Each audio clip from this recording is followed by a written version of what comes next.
Hey everybody, it's Jason Blaha here, and once again it is time for my client Lewis's vlog, and we've changed his training up a little bit because he definitely wants to continue cutting, and I know a lot of people have chimed in and said, I don't think he should be doing that, but here's my thing. He and I discussed it, and as his coach, I totally get where he's coming from, and I want to be clear on that.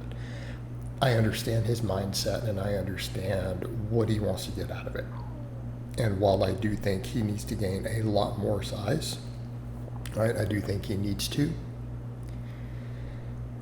It's a case of, he let himself get over fluffy to the point where he's unhappy with it. Okay? He's unhappy with it, and he wants to be lean enough that he feels he can comfortably do a really long-term slow weight gain. Without feeling uncomfortable or unhealthy with where his body fat is.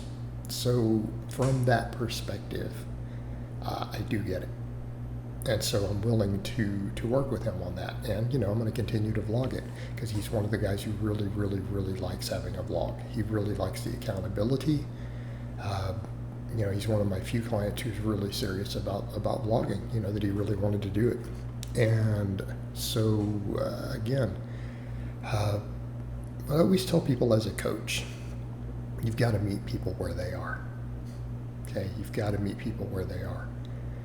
It's different if I'm working with someone who's trying to compete specifically in powerlifting or something, right? And they're trying to go to a high level. Then I don't need to meet them where they are. They need to do what I tell them to do because they've given me a goal.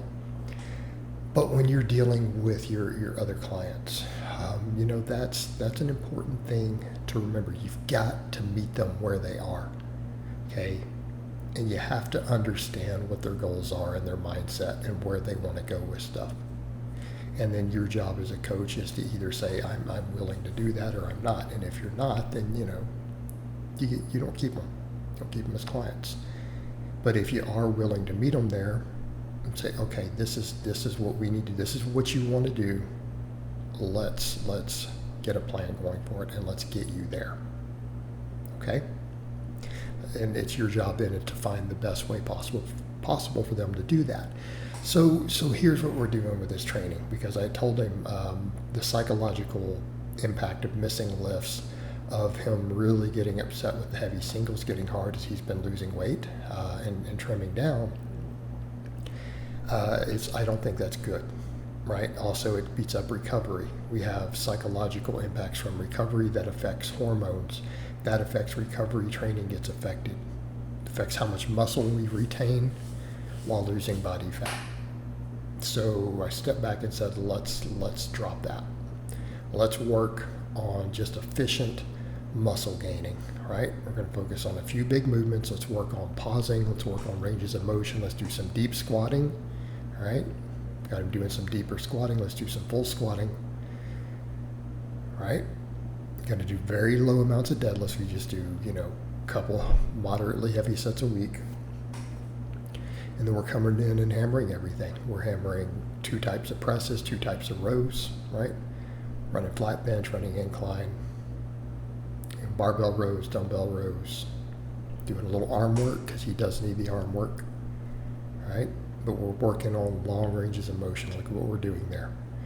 Not doing a bunch of partials or other stuff. It's full range of motion extensions, full range of motion curls. Okay? Getting that stretch at the bottom on those movements. Same thing, we go to the lower body. Well, what are our basics here?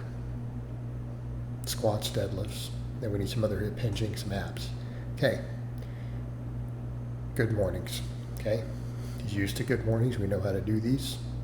He's comfortable with the bar on his back. We have no shoulder issues there. All right, we'll do these. Now, some people say, why don't you have a vertical pull? Because he hasn't been strong enough to get many reps on chin-ups and pull-ups. So until we get him to that point, I would rather just stick with 2 types of rows, hitting a couple different angles. Again, we're working on pause benching, trying to pause on incline. Just overall good hypertrophy movements, keeping them up around 10 reps. And it's not that the 10 rep range is magical. It's very easy for our purposes. It's easy for our purposes to program, all right? And here you see him just doing these basic movements, barbell rows, dumbbell rows. And I think that's a decent combination. I like that combination. Okay, if you have access to the equipment, you can't figure out what else to do for your back, I don't think you can go wrong with those. You know, unless you happen to be really good at pull-ups, and then I pick one of these, maybe combine it with the pull-up, right? Or even other stuff depending on what you're doing. I've had lifters who don't row. I think one of my really advanced guys, he was doing CrossFit. He trained at a CrossFit box. I actually didn't have rows in there for him because he did cleans and snatches. And he was good at pull-ups, so we did a lot of pull-ups, and then, you know, he just handled all the upper back with clean snatches. Okay? But, you know, again, he was a strong guy. I mean, he was squatting, you know, close to 500, benching over 315, deadlifting well over 500, you know, while having visible abs, you know, and being very fit.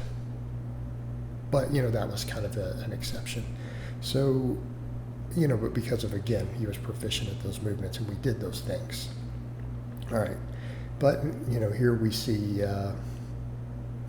Lewis doing this stuff. I always remind him and he forgets. I always tell him, don't wear baggy t-shirts.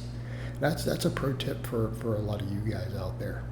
If you want to look worse than you actually do, put on a baggy t-shirt. Okay?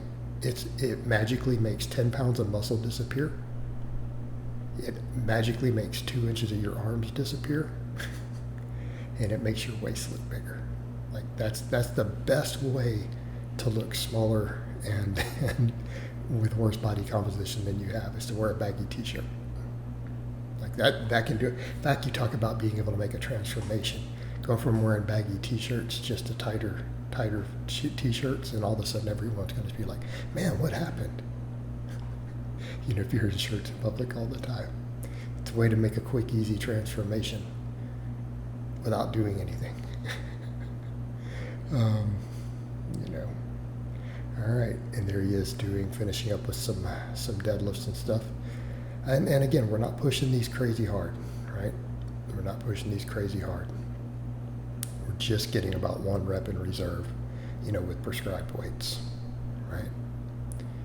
And I've told him, I just want these to be challenging. We don't have to go 100%. But we've got to maintain his muscle. Got to maintain muscle while he's continuing to cut down, because he still wants to lose more fat. He wants to be comfortable in his skin before we work on making more gains. And I get that.